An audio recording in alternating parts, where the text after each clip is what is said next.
So now that we've downloaded jQuery and saved it to our hard drive, we're going to create a simple jQuery enabled page. And for the first jQuery example, we're going to keep things pretty simple. So our example page is going to do three things. It's going to include a reference to the jQuery library that we just downloaded. And then we're going to write an event handler. And that event handler is going to respond to the page loading up in the browser window. And it will display an alert that indicates that the event handler was in fact called and jQuery is therefore working and doing its thing. So before we do that, let's take a look at how you would do this without jQuery. Typically, code that you want to have executed when the page is loaded is written something like what you see here. So what I've done is write a run on load function, and that displays an alert, and you can see I'm triggering that off the window.onload event. Now, the problem with this is that the Windows onload event only fires after all of the page content has been downloaded, including any images that you have in the page.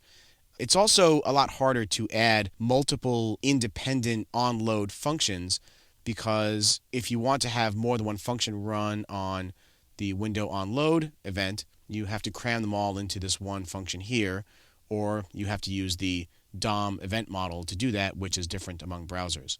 Now, jQuery provides a way to run the code when the DOM of the page is actually ready, regardless of whether all of the content, such as images, has been downloaded.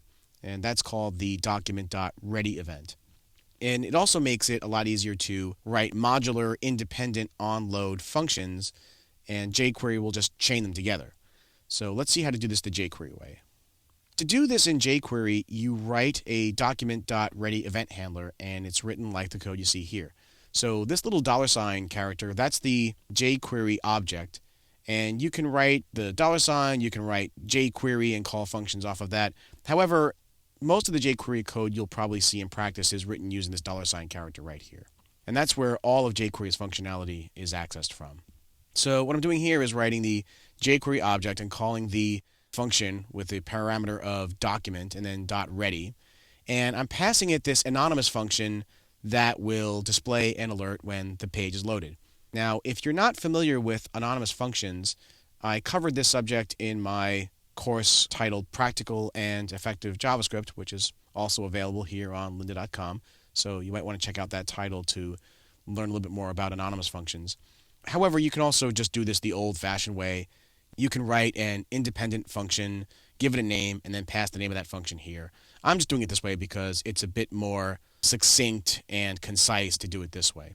So this function calls an alert, says, hey, the page just loaded.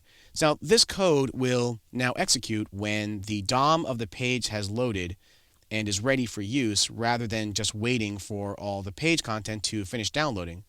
And as I said before, another advantage of this approach is that you can call this document.ready function multiple times with individual functions that you want executed, and jQuery will just chain each one together to be called in succession. So that allows you to write much more modular code to run when the page gets loaded, and they can be contained within separate JavaScript files and so on. Okay, so now that we've seen what we're going to do, let's jump over to the code and do that. If you have access to the exercise files, this is the folder they're contained in, and you can see that what I've done is I've taken the jQuery file that we downloaded and placed it at the root of the exercise files because all of these guys are going to be using this file right here. And this is that Visual Studio documentation file that I talked about earlier. You don't need to download this if you're not using it. I just happen to be using it, so I put it at the same level as the jQuery file. So let's go into the folder for this chapter, and you'll see a couple of example files. This one here is called first jQuery page _ start, and that's the beginning of this lesson. If you'd like, you can go ahead and jump ahead to look at the finished version to see how the code looks and run it in your browser, or you can just follow along with me as we edit the file. So I'm going to go ahead and jump over to my code editor.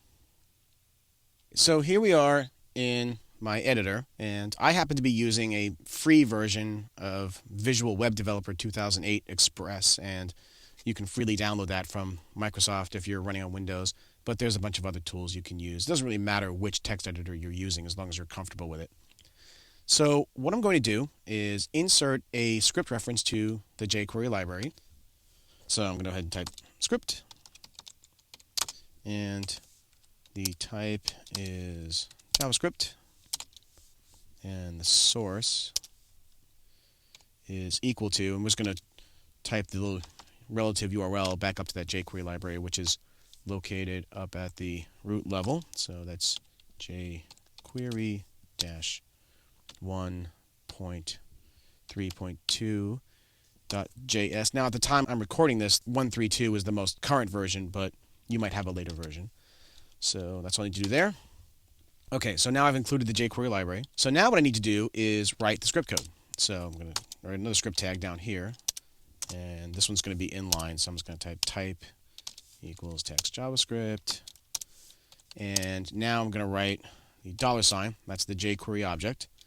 And I'm going to call the document keyword .ready.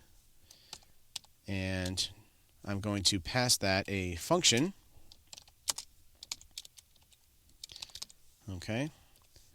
And inside the function, I'm going to say alert. The page just loaded. Okay, so now I'm ready to preview this in the browser. And again, depending on the tool you're using, this will be different for you. Or you can just go out to the file system and load the page up in the browser. But I'm going to do it from right here. I'm just going to choose View in Browser. And you can see that the page comes up. And sure enough, the alert shows up, says, hey, the page just loaded. So that's what happens in IE. Let's go back and take a look at what happens in Firefox. Okay, so here I am going to go back up and choose Browse With. And I've got Firefox right there. I'll say Browse. And you can see that there's Firefox. And the same thing happens. Okay, so that's pretty much all you need to do to write your first jQuery-enabled page. You can see that what we did was we included a script reference to the library and wrote a simple function that executes on page loads. And now we're ready to get into detailed, involved jQuery coding.